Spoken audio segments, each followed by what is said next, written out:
Ladies and gentlemen, I present to you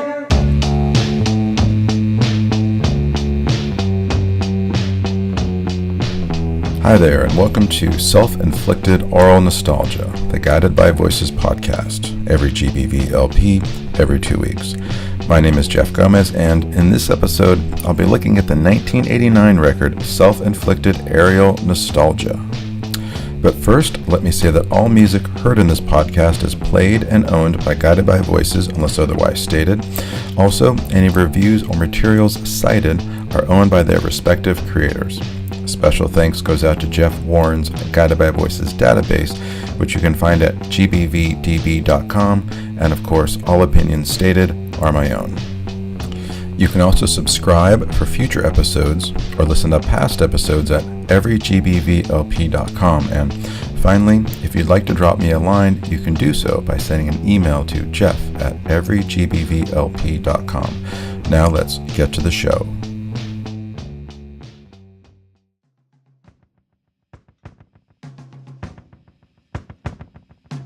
Okay, we're now up to 1989 in the Guided by Voices story. After releasing 2 records in 1987, the band didn't release anything in 1988, but returned the following year with this, their 3rd LP, Self-Inflicted Aerial Nostalgia. Once again, let's look at what was happening in college rock at the time. The big albums of 1989 were The Cure's Disintegration, Doolittle by the Pixies, the Jesus and Mary Chain's Automatic, and debut records by 9 Inch Nails, The Stone Roses, and Nirvana. The year prior had seen one of Pollard's favorite bands, R.E.M., make their leap to a major label with Green, their first release on Warner Brothers. R.E.M. had been a huge and formative influence on Pollard ever since GBV's founding in the early 80s, and I have to wonder what Bob made of R.E.M.'s more commercial sound, not to mention their worldwide success. Strangely enough, Warner Brothers would end up being one of the labels who lobbied hard to sign GBV after their own success with V1000. Pollard could have followed in R.E.M.'s footsteps, but instead he opted to sign with Matador. In terms of the indie scene, which was just beginning to gain steam around this time, a number of bands that GBV would later be compared to and lumped in with made their debuts in 1989. The Grifters, known at the time as a band called Bud, released the cassette full-length Dad on Doink Records in 1989. Sebadoh's first LP, The Freed Man, also came out that year on Homestead Records. Gerard Kosloy, who later signed GBV to Matador, ran Homestead during the 80s. And speaking of Matador Records, it was founded in 1989 by Chris Lombardi. Kosloy would join the label the following year. Pavement's debut EP, Sleigh Tracks, released on the band's own Treble Kicker label, also came out in 1989. So even though GBV at this point existed outside of any scene and with seemingly no contemporaries, the groundwork was being laid for their eventual success. Not, of course, that the band knew it at the time. They had, however, made a little bit of noise with their previous LP, Sandbox. GBV had managed to get written up in National Music Magazine's Spin, as well as a local publication, which gave the record a positive review. Option magazine must have also written about the band, since the original pressing of Aerial Nostalgia came with a sticker featuring 2 quotes. The first was from Byron Coley's Spin Review, which I talked about in the last episode. The second was a blurb from Option that read, "Wonderful psych pop noise. Best low-tech weirdo pop since the last several releases by New Zealand's Tall Dwarfs." Option magazine existed from 1985 to 1998, and by this time, the late 80s, it was known for uncovering and featuring new and interesting bands. The San Francisco Chronicle called Option the top all-around music mag in the States today, covering music from anywhere but the mainstream. So Bob and the guys must have felt that they had a bit of momentum coming off the last record, and that was something they wanted to continue with this record. That being said, I couldn't find any contemporary reviews for Aerial Nostalgia, not to mention interviews, and the band still wasn't playing live. So I don't know how hard Bob tried to capitalize on the attention that Sandbox received, besides, of course, the sticker on the front of the next LP. In these early years, Bob was oddly protective of his music. He'd been stung by early reactions to the band from the Dayton scene, not to mention from his family, who had no faith in him or his abilities. So there was a weird push-pull dynamic during this period. Bob obviously wanted to make it as a band and as a musician, and yet he lacked the confidence to really put himself out there, to try and attract attention for either himself or the band. Even when GBV finally got its big break in 1992, it would not be because of Pollard's promotional efforts, but rather in spite of the lack of them. Of course, once aerial nostalgia was discovered, years after GBV got big in the 90s, it became a favorite for some fans. The website Psychobabble in 2014 actually put it at second place on their list of the best records of 1989, in between Julie Cruz's Floating into the Night and Doolittle by the Pixies, which stood at number 1. Mike Segreto, the man behind Psychobabble, wrote that Self-Inflicted aerial nostalgia gets everything right, the songs and the sounds, adding, "This is the album that marks the beginning of Robert Pollard and Guided by Voices' golden age." Striking a similar tone, Joseph Martin, writing on Nerve.com in 2012, when ranking all of the GBV records that had been released up to that point, wrote that Aerial Nostalgia is the first Guided by Voices record that feels like a Guided by Voices record. For my money, GBV doesn't strike real gold until their 4th EP. That's where they'd find their true sound and set the template for their later classics. That being said, I agree that this is a solid and enjoyable album. Looking at the LP's running time, it's the longest record they'd made at that point, clocking in at 37 minutes and 48 seconds. It's 10 minutes longer than their previous record, Sandbox. They wouldn't make a longer record until Alien Lanes in 1995. However, this record's not long because it has a lot of songs. There are only 14 songs, whereas Alien Lanes, while only 3 minutes longer than Aerial Nostalgia, has a whopping 28 tracks. The reason for the record's length is just longer songs.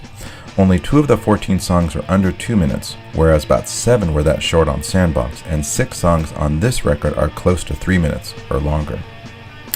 In terms of the title, I have no idea what it means. I mean, I know what the phrase self-inflicted means, and I know what the words aerial and nostalgia mean, but when you put all 4 together, self-inflicted aerial nostalgia, it's pretty puzzling.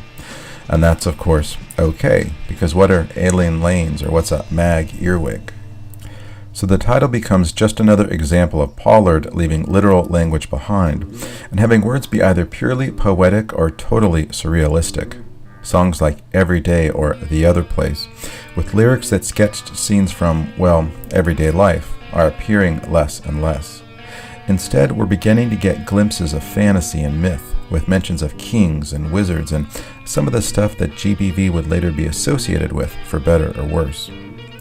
Bob has said that a lot of that fantasy imagery was due to the fact that he was a teacher. At one point when I was teaching, during the lo-fi phase, a lot of ideas came from dealing with little kids, Bob said. I read Grimm's fairy tales to them, so like a lot of the spacey fairy tale imagery, elves, witches, robots, and all that kind of stuff, came from my experience with kids. In terms of the record's cover, it's a total 180 from the previous LP. Whereas Sandbox had that corny, as Bob said, a photo of the band, along with more shots of Pollard and the guys on the back, Aerial Nostalgia just has a big splash of yellow with the band's name and the record's title in a distressed Courier font. In the center of the cover there's a photo of some kind of object. It looks like a piece of sculpture or a mask. It's definitely some kind of face, but I'm not sure what all the spikes are coming out of the forehead. I thought it might have something to do with phrenology, since there's a phrenology diagram on their next record. But this image, the one on Aerial Nostalgia, doesn't look like anything I've seen associated with phrenology, so I don't think that's what it is. Either way, in terms of there being just one image, taking up only a portion of the sleeve, in terms of the other GBV covers, it looks a bit like Do the Collapse. Both of those are really the most less busy covers in terms of elements and type. And in terms of color, the mustard yellow background makes this the brightest and most colorful of all of the GBV sleeves. The back, by contrast, is in black and white.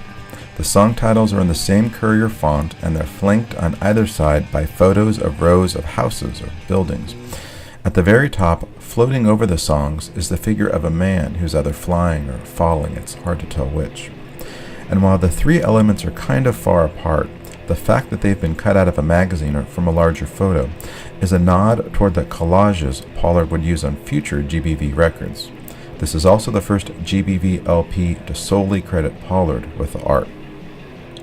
The same as all of these pre-scat records, I don't think Aerial Nostalgia was distributed beyond the handful of record stores and outlets where Bob had the LP on sale. He remarked about the lack of sales of these early records in a later interview. Well, a few years back, I went to collect consignment on some of our records in a Columbus store, and some smart-ass chick there remarked with a smirk on her face that we hadn't sold any. Of course, originals of those early GBV LPs are now worth hundreds of dollars.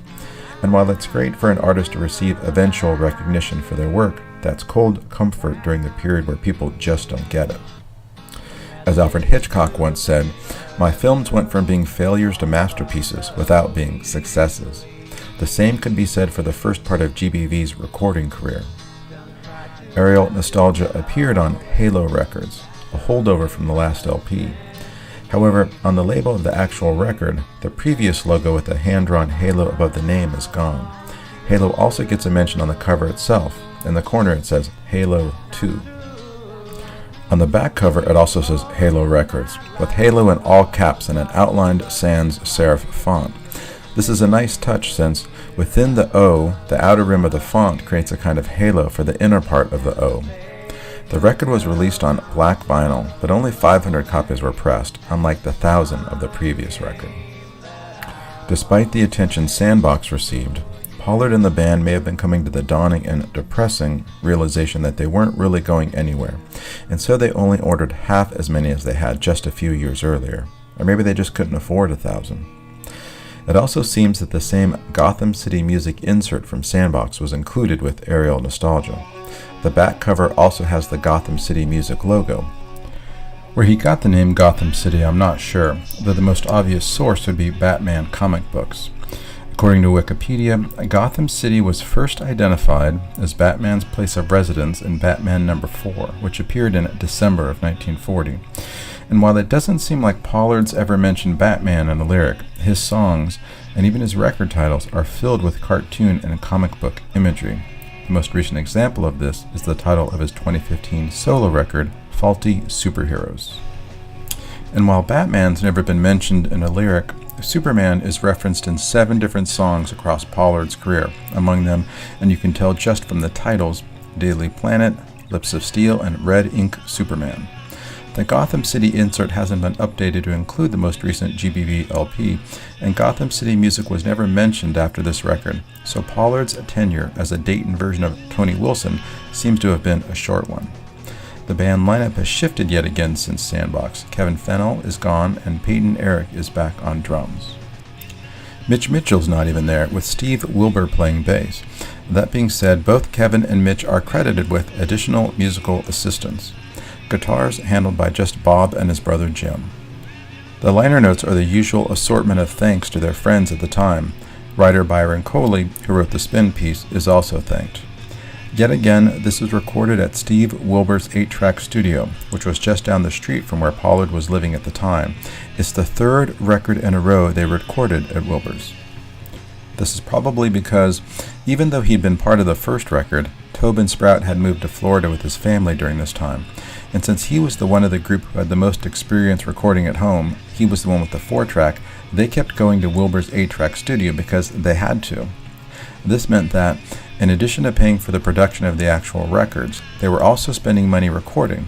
Sure, it was cheap, but still, even at $15 an hour, that's gonna add up. And seeing how Bob was the main creative force in the band, it was his songs and his vision, he was probably paying the recording fees, if not the lion's share of them. And something like that would quickly become a burden for him as a guy who also had a mortgage and 2 kids to care for. No one's listed as a producer, but I get the sense that Pollard's calling the shots here. However, since they're back at Steve Wilbur's garage studio, and since Wilbur's also playing both bass and guitar, he's probably also pitching in with ideas. In terms of the studio itself, as Greg Demos says in Hunting Accidents, it was literally a 2-car garage, adding, "The door was sealed off and there was shit everywhere. There was an 8-track reel-to-reel and a board and a little isolation booth that was separated by glass." The GBV video, "The Devil Went Home and Puked," shows Pollard recording at Wilbur's studio. Demos goes on to say that Wilbur was a heavy metal guy and there were club lights and all kinds of junk. He adds that even though Sandbox was straightforward and that Wilbur enjoyed it, it really wasn't his thing. In terms of how Aerial Nostalgia sounds compared with the last two records, to my ears it sounds pretty much the same. The real change is in the songs. Pollard's doing more with time changes and experimenting with treating his vocals, as well as mashing together short songs or including snippets of other and unrelated songs. This approach would, of course, be perfected on later LPs like Propeller and B1000. Again, there were no singles and no videos. Also, along with Sandbox, it's the only GBV full-length record to not be represented on the 2003 Best Of, Human Amusements at Hourly Rates. Another interesting thing about Aerial Nostalgia is that it was not actually slated to be their third record. In 1988, they were set to release an LP called Learning to Hunt. In true GBV fashion, the song Learning to Hunt was not on the proposed record. That wouldn't show up until 1997's Mag Earwig, nearly a decade later. Learning to Hunt, the record, was supposedly mixed, mastered, and ready to go before Pollard pulled the plug. But 5 of its proposed 14 songs ended up on what became the next record: Slopes of Big Ugly, Paper Girl, The Qualifying Remainder, Liar's Tale, and Short on Posters. The remaining Learning to Hunt songs ended up on either the King Shit and the Golden Boys compilation or else one of the Suitcases. This is something Pollard would do throughout his career, with Guided by Voices, solo records, and side projects. He'd have the songs and even sometimes the artwork all ready to go, only to pull it at the last second or else completely change it. This could mean he'd make a double record, a single, or would change out half the songs. There's even a blog that chronicles all of the unreleased Pollard records. It's called Shitcanned, and you can find it at shitcanned.wordpress.com. The Guided by Voices database also has a section on the site called What If, talking about the aborted or work-in-progress GBV LPs. It's a long list of stuff, since Pollard has done this dozens of times. This shows me that Bob actually does have an editor, that he's not just slapping stuff together and putting out every song he records. The fact that the Suitcases hold 400 songs at this point shows that there's a whole bunch of stuff he's leaving off records. He can make every album a triple record if he wanted to, so I don't buy the whole Pollard needs an editor idea. Now, that's not to say that everything he releases is a gem, not by a long shot. But to me anyway, this shows that whatever Pollard puts out is part of his vision. You may not like his vision, or understand it, or want to experience every single bit of it, but it's all on purpose. The records are just how Pollard wants them, warts and all. Anyway, Learning to Hunt didn't come together in 1988, but the following year he regrouped and put out the LP we're talking about now. So let's start to go through the album song by song. The first track on the first side is The Future Is in Eggs.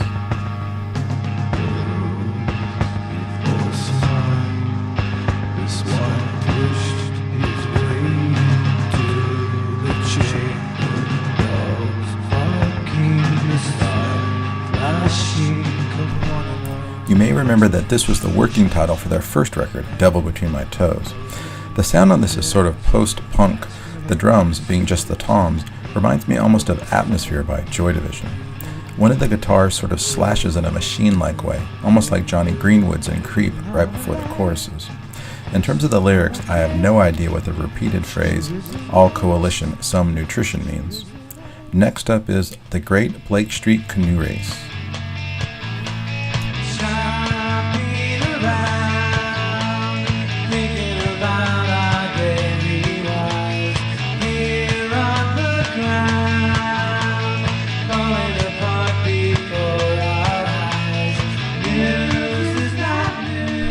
Now, it doesn't seem that Dayton, where Pollard was living at the time, where he still lives, has a Blake Street. However, there is indeed a Blake Avenue. It's about 10 blocks north of Needmore Road. Needmore is of course the name Pollard uses for publishing Needmore songs, and the Needmores was an early band that Pollard had with his brother, Jimmy. Needmore is just 1 block north of Titus, which is where Pollard lived for a long time, and which was used as part of the title for their LP, Vampire on Titus. The chorus of this song, where he sings, "Oh please don't misuse this information now, oh try not to swallow too much pain, it's only order," sounds really nice. He multi-tracks his vocal and creates a gorgeous harmony. In fact, it's one of the most tuneful moments of their early career. The next song is Slopes of Big Ugly.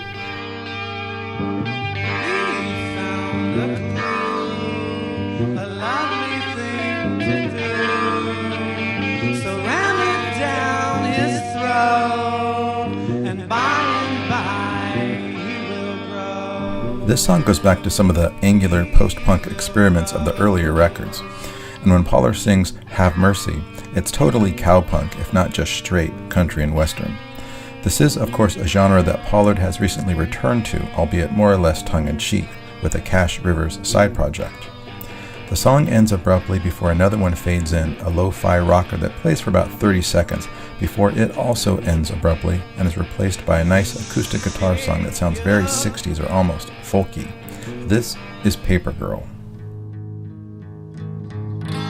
I won't make things up, tell you that they're only for you, 'cause that's... It's just Pollard on guitar, with Bob also providing some nice Beatles-esque background vocals and harmonies. This is Greg Demos's favorite song. He used to always request that Pollard play it for him. Next up is Navigating Flood Regions.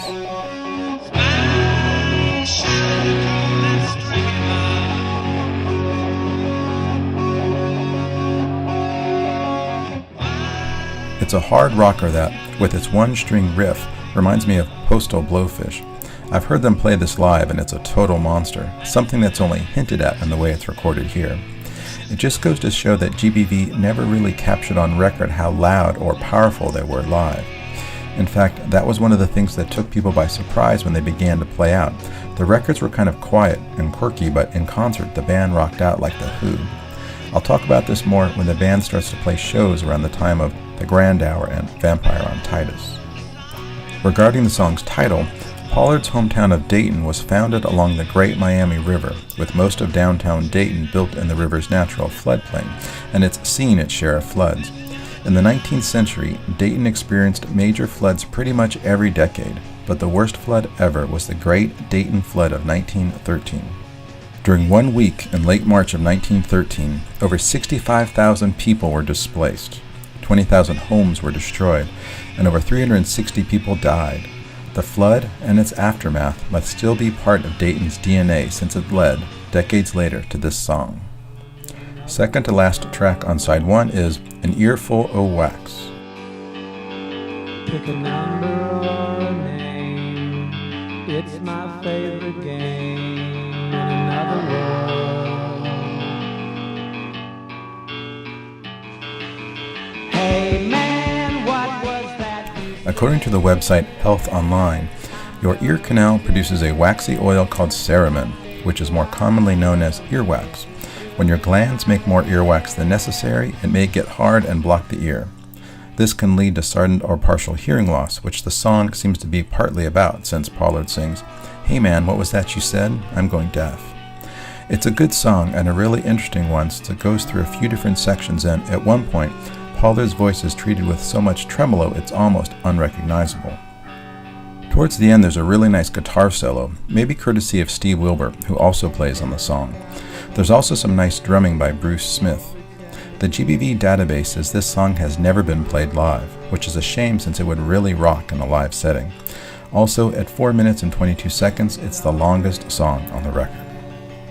This song also provided the name for a GBV compilation put out by the German label Get Happy in 1993.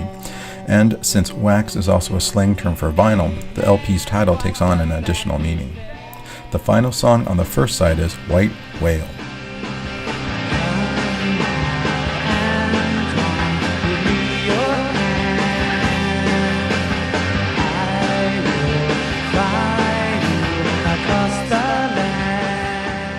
This has some good singing by Pollard and some weird time changes. It's a bit REM with some jangly guitar. It's a good song and a good way to end the first side. Side 2 opens with Trampoline.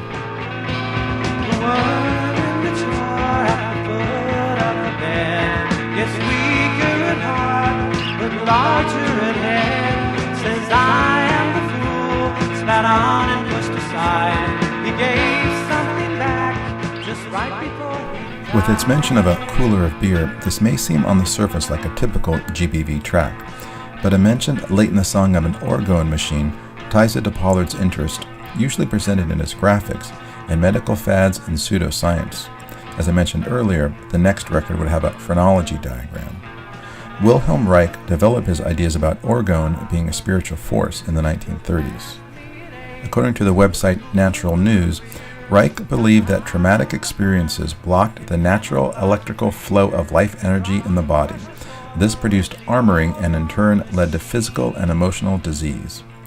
Orgone accumulators, machines or full-sized orgone boxes, which people would sit inside, were supposed to trap and then radiate the magical orgone energy into a concentrated area.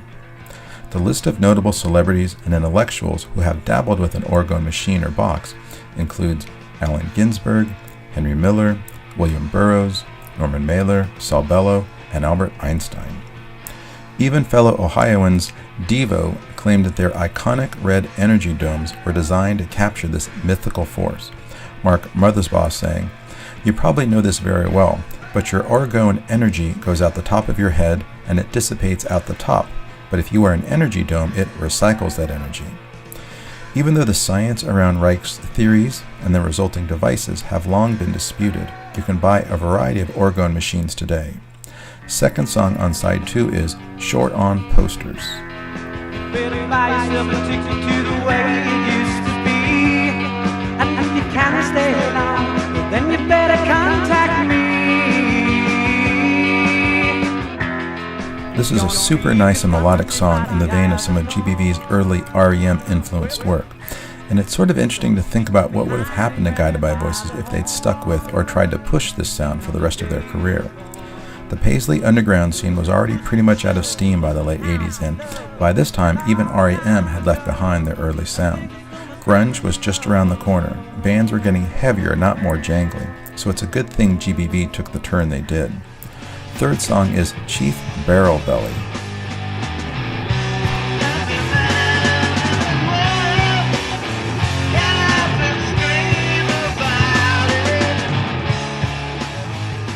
Pollard says this song is about organized religion and being against it, or at least the idea that if you're immoral all week, but then you go to church on Sunday, you're absolved of your sins. Pollard says that idea just blows his mind. Musically, the song reminds me almost of Black Sabbath, although the chorus, saying that love's the one thing we need in all the world, reminds me of the Beatles song The Word from Rubber Soul. Next up is Dying to Try This. Dying to try this. Now I decline. Too busy sketching a sublime picture of you. Even though it's listed as being recorded at Steve Wilbur's 8-track studio, I wouldn't be surprised if this was recorded in Bob's basement.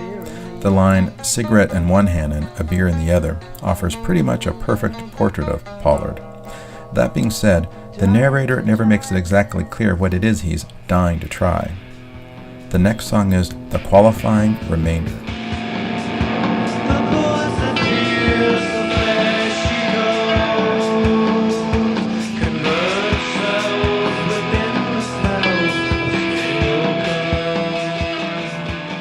This is pretty odd and tuneless, and I can understand why it's never been played live.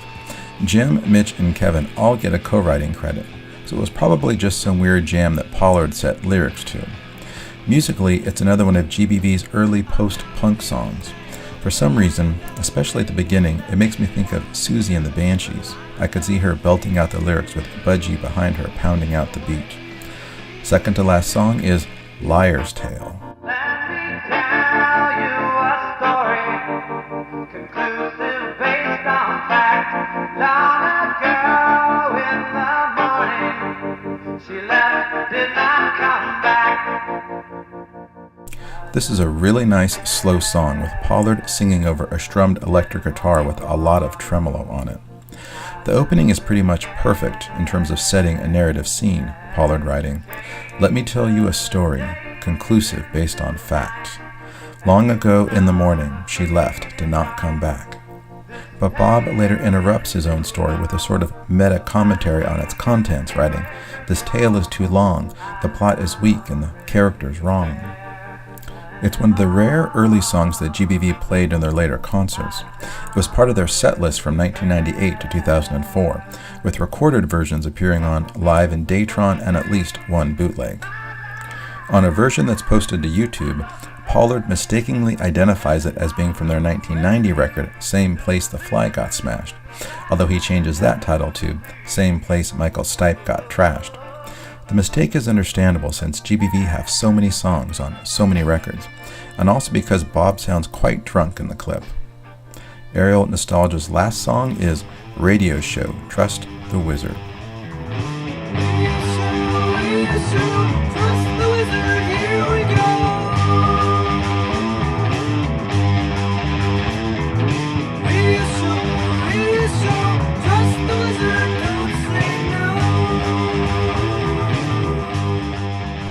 With its various sections and how the song speeds up and slows down, it reminds me of The Who's mini-opera, A Quick One While He's Away, especially in the Alone He's Alive, He's Alone He's Alive section. And, of course, towards the end, with the backwards tracking, it sounds like the Beatles circa 66 or 67. It's called Radio Show, so maybe Bob meant for the disparate parts to sound like standalone songs you might hear while listening to the radio, with the wizard being the DJ. Again, to bring up The Who, they made a whole record sound like a pirate radio show with The Who Sell Out. The last minute of the song consists of some strummed guitar that ends the song and the record on a perfect note, or rather, chord. It's a great way to end the LP.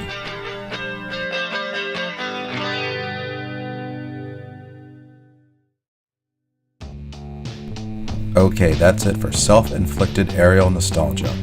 In the next episode, I'll be looking at LP number 4, the 1990s Same Place the Fly Got Smashed. This is, to my mind, the band's first truly great record.